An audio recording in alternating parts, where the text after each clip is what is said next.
SP Divisoria, March 24. Ang natapos na visual is 9 out of 14. Una ang embroidery, ang towel, naka IBP 2796, tote bag 2838. So mga natapos na namin is yung jacket, commercial shirt, napalitan na, visual, to, clearance sale, ginawang two-tone, ginawa ng pike, ready stock, ginawa ng pillow,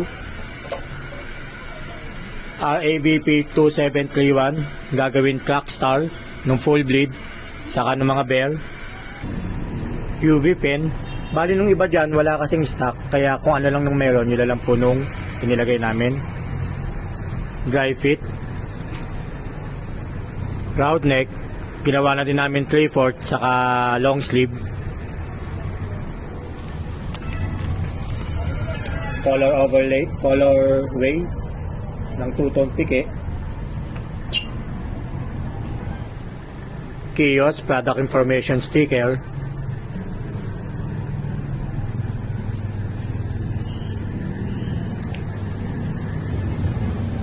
Cup, nilagyan naman ng pampatigas na sa loob.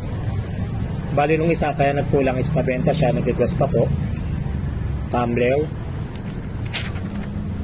gagawin polymer, RABP 2839. Nasabay po na itong keychain na gagawin pong crack star. Yun lang po. BTF machine, functional. Bali ang kulang na lang is signage para doon po sa wire mesh. Cotton blend na nakabenta ng 155 pieces within 6 days. Dry fit free size, colored, which is na wala kaming nabenta within 4 to 5 days. Same po sa flatbed na wala din po na benta. Bali ang suggest po namin is meron kami available na organic, polo cotton, then oversize, saka SPB ladies na yun sana ipapalit namin. Giveaway planner na may natitirang 104 pieces. Ang total na pamigay na po namin 62 pieces within 6 days po. Customer visit na may 5 napuntahan, then wala pong possible na bumalik or umorder sa amin. Yun lang po. Nasa rack po na ito yung mga classic polo ng Shirt Planet. Dito naman po ang dry fit raglan.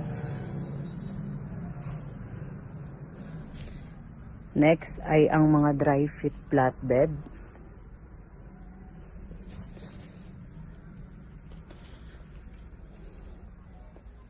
Next is yung mga organic 100% cotton.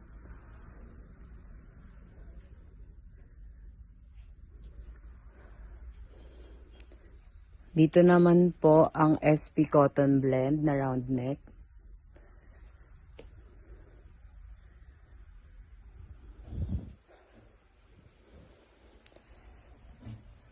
Nandito naman yung mga SP Combi namin at yung mga Shirt Planet raglan.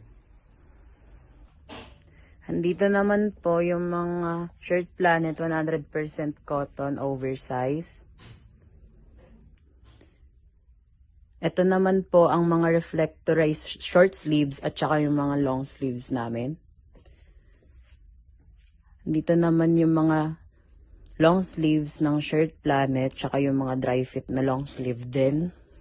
Kasama ng mga CVC 100% cotton. Andito naman po yung mga PK1 polo shirts namin ng Shirt Planet. At ito naman po ang PK2.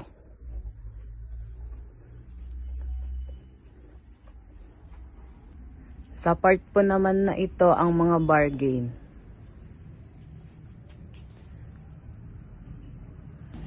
Ngayon, nandito ako sa second floor kung saan yung mga CVC men's ng iba't ibang kulay ay nandito.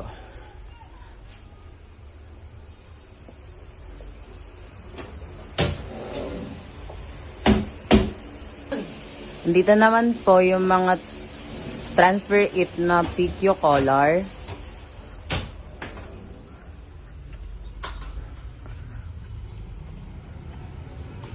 Tapos nandito po yung mga two-tone stripe na polo shirts.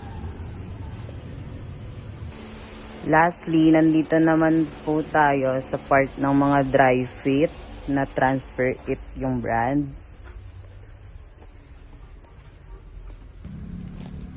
Tapos ito naman po yung dry fit with collar naman po na Transfer It din ng brand.